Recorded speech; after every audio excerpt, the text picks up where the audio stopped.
It still remains a remarkable day in our memory lane. Without doubt, a clear indication and manifestation that the United States of America has always been open to doing business with the Gambia. Latter was followed by a series of engagements, one of which was my meeting at the USA, where we discussed the importation of green beans, cotton, and prawn tigers into the US market, just to name a few. On that day, I saw zeal and will in the faces of the officials I met. I served in Paris and other countries in the world, so when I see somebody who has zeal and will, I know. We also talked about the signing of an open skies agreement with GCAA, Gambia Civil Aviation Authority.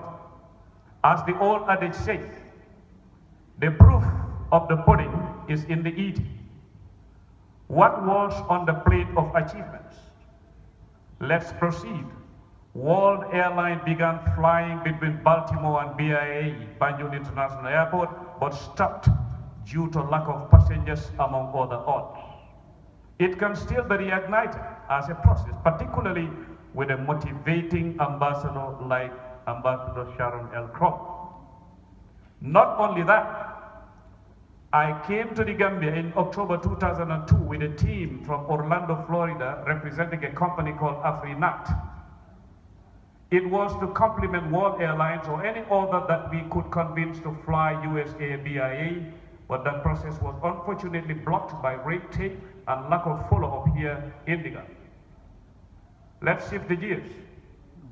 Well, for a while, Tijan Masane Sise, TMC, the then Force Secretary, a very active worker for that matter, flanked me all throughout.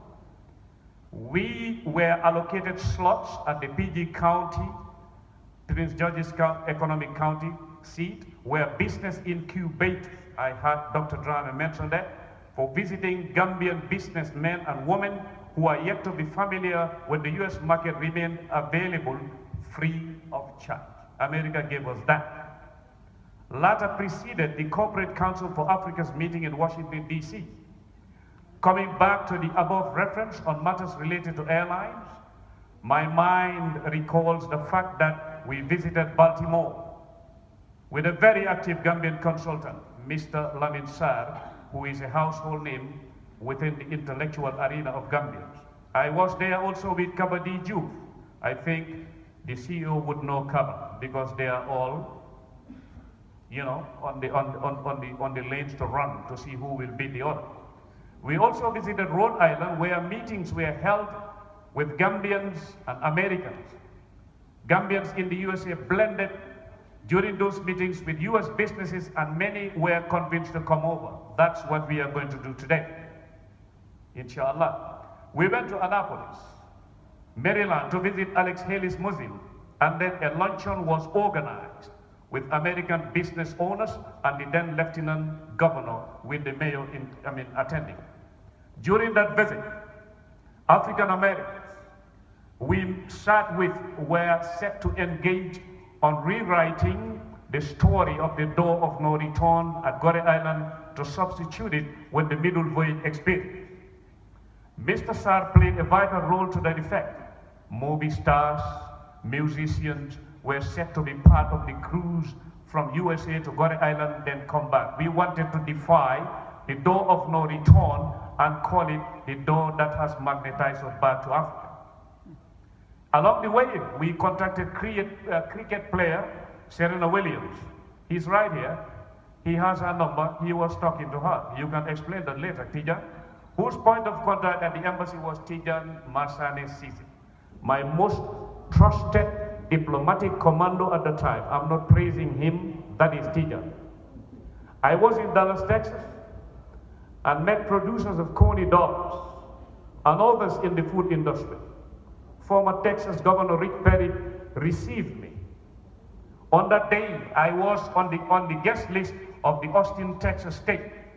They passed the 78th legislator whose gavel I still have with me as a present, and it is in my house in Louisville, Kentucky.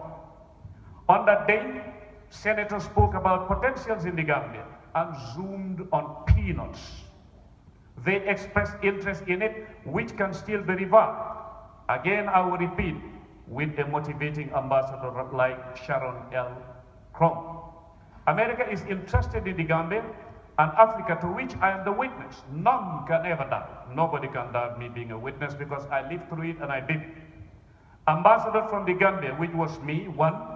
From Senegal, Dr. Mamadou Lamine Ba, a microbiologist.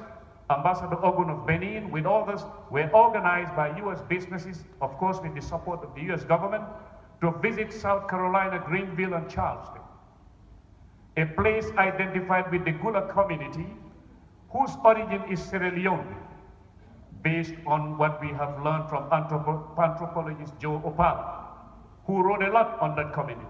During that trip, I visited companies that made corrugated iron sheets and nails for construction. We need that in the Gambia. We also visited paper production companies and those that make barbed wire. We organized a dinner with rich and middle-class African American communities in Maryland, which was hosted by Brother Charles Barron. Tijan, you remember him? All those moves were meant to establish solid trade links between the Gambia and the United States of America, especially where we are eligible for AGOA. We are eligible for a reason, so we should not misuse that reason. Thus, we should be able to use our quota.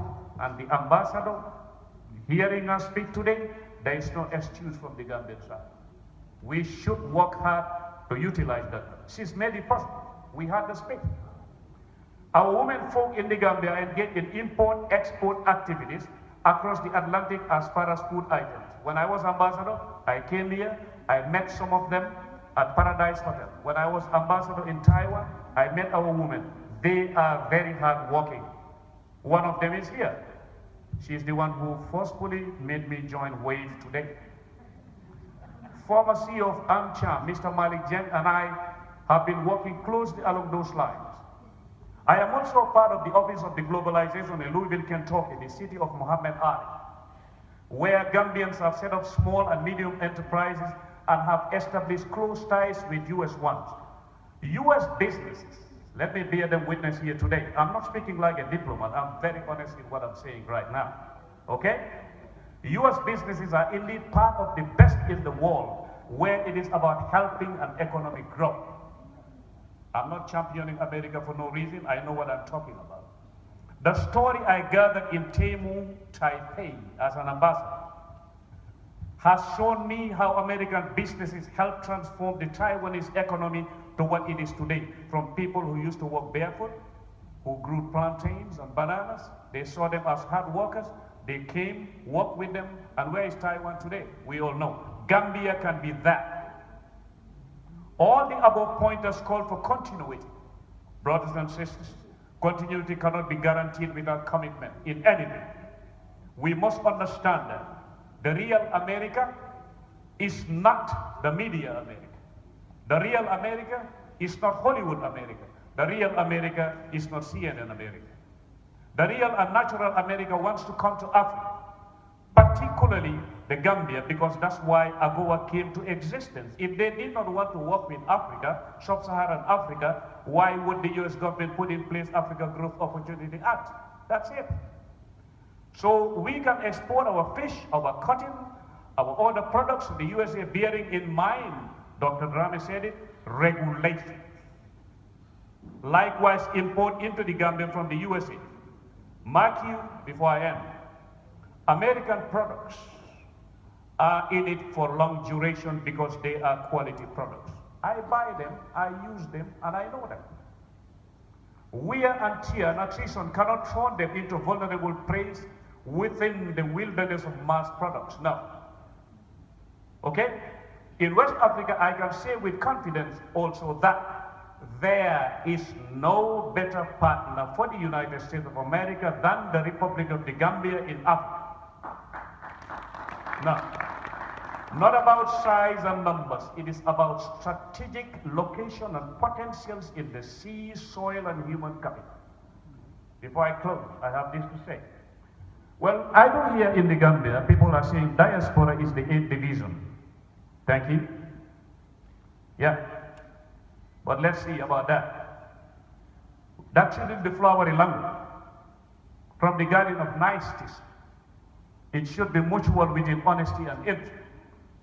When we talk about 34% of the GDP, it's not something any country should say and play with, or just to be part of the talk show, but it should be part of the workshop. It should therefore reinforce sayings like diversity and inclusion, but today, let us not accept that. It should substitute it with varieties and inclusion. Thank you very much.